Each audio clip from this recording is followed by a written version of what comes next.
and I got to go see the dentist today. On my Friday. And I'm just like, okay. You know, you go to the dentist and you're pretty sure your teeth are just going to fall out of your head, okay? Just despise it. It's like the worst thing on the planet.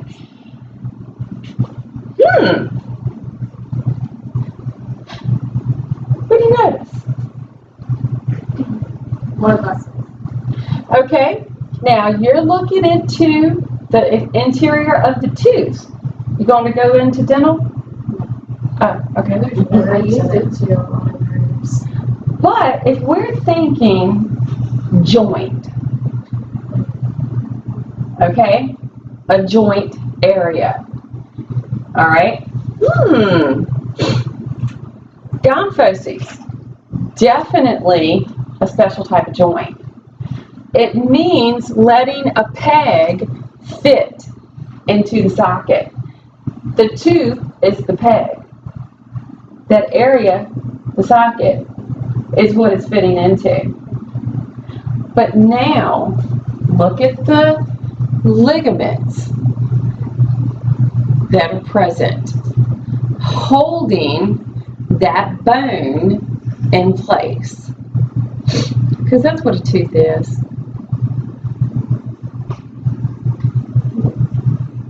What do you see?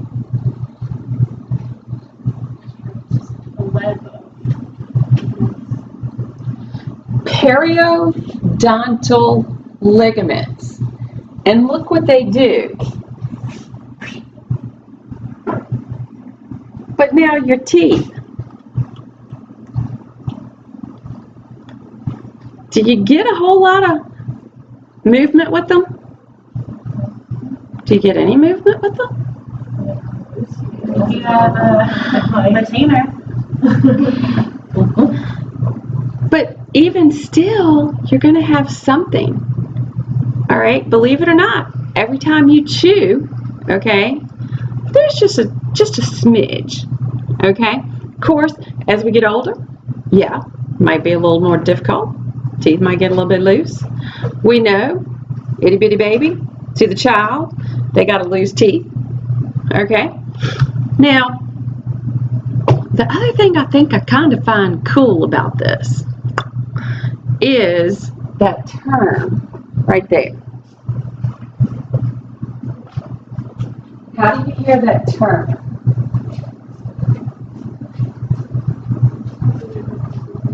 Periodontal disease. So what is that telling you, Jerome? We are having deterioration of the ligaments. And not taken care of, eventually going to get really loose teeth, and they're going to just eventually start falling out. Isn't that cool? So, That makes me want to go into like or something. I mean, you know, it to me, just that structure, I mean, just blows my mind, okay? And of course, periodontal disease is affecting the ligaments.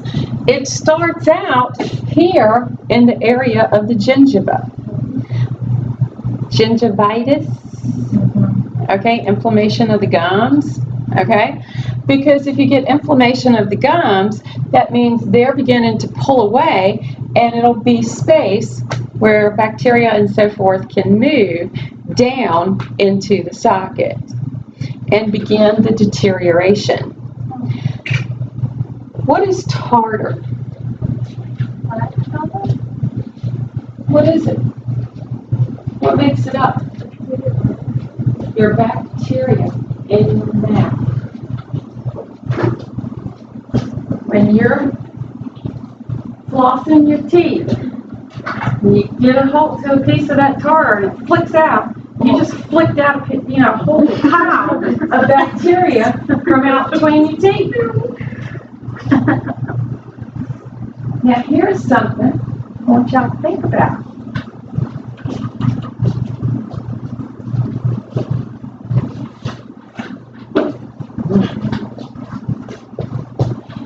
Do you pay attention to the teeth of the person you kiss?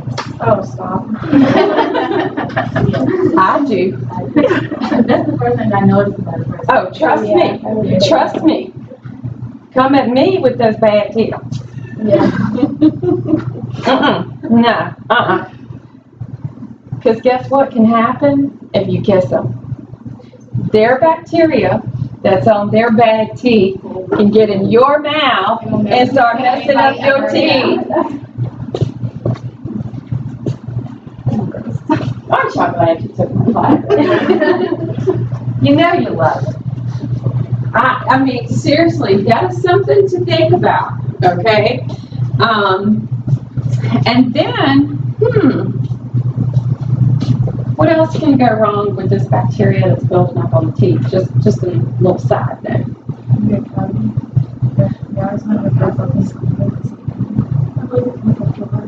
And they can kill you. What? Yeah. People can die after having their teeth cleaned. Actually, I had a family friend who actually went like to get their teeth cleaned, and then afterwards they got like really bad infection and went to their heart, and their heart stopped, and they actually died. Ta-da! I was like, what? Yeah, trust me. When they're picking all the stuff off of the teeth, that's nothing but bacteria. And I'm sorry, when I go to a dentist and I'm having my teeth cleaned, you better have that suction thing going. And also they do that. Because I'm not swallowing. Okay? Because you know how sometimes they'll work a long time on your teeth before they put, suction now. Because that's the bacteria going down. Yep. Gets in the system, affects the heart, die. You have like the liquids and stuff that are holding it in, but when you're younger, you know how like you lose your teeth and stuff? Right. So do they just come like, because I mean they hold it in. It'll be the next process of growing. Oh, it pushes it out. It pushes it out. Yes. Now, after the fibers, cartilaginous. What does that term tell us? Cartilage is present. Once again, we've got our hyaline cartilage and our fibrocartilage. Hyaline cartilage, based on what we just had in the previous chapter, what is something that's kind of special about the hyaline cartilage? It is our blueprint for the bone. It's the one that's allowing the bone to grow. We end up with those growth plates, okay, which eventually become the lines, all right? Fibrocartilage, a symphysis. The fibrocartilage, very heavy in the collagen fibers, all right, makes a really nice cushion between the bones where you find it, and it really is a good material in the areas of the body where we find it. Now, when we look at the joints with hyaline cartilage, okay, we're going to find that that's in areas of the body doesn't have a whole lot of movement. They're listed as the synchondroses. Now, in some cases, temporary, such as what we saw taking place in the length of a long bone.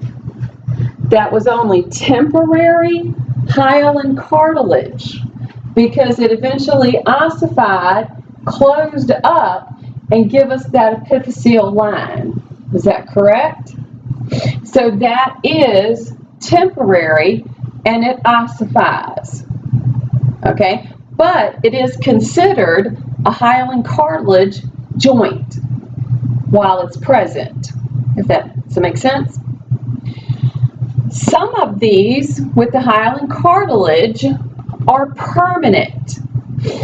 If we look at something that's permanent, hyaline cartilage found in the trachea. Okay? Doesn't harden. This is not an area that we need it to harden. Okay? Some develop into something synovial. Wait a minute. What does it mean to be synovial? The fluid is present. It's going to have the synovial membrane, and it's going to secrete a fluid. So we have the synovial fluid be present. Costochondral joints, little area in the connection between the ribs and the sternum, breastbone, as we think about it. One that's kind of cool, look at that term. Spheno-occipital. Sphenoid occipital bone. Kind of cool, you know.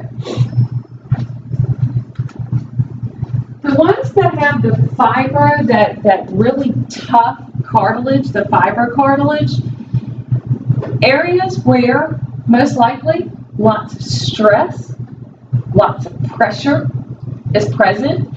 The fibrocartilage allows for a little bit of movement that's present.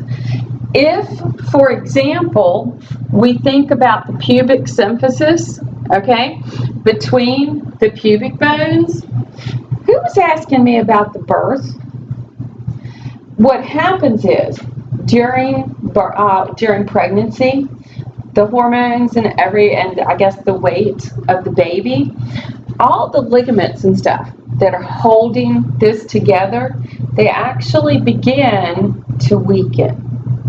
So that by the time you get to have birth, they can have the ability to stretch and therefore be the birth canal.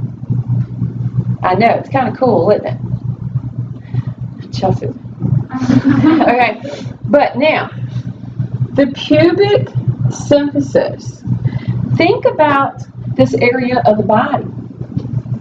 This is between two pretty hefty bones that are bearing weight for the entire upper portion of the body.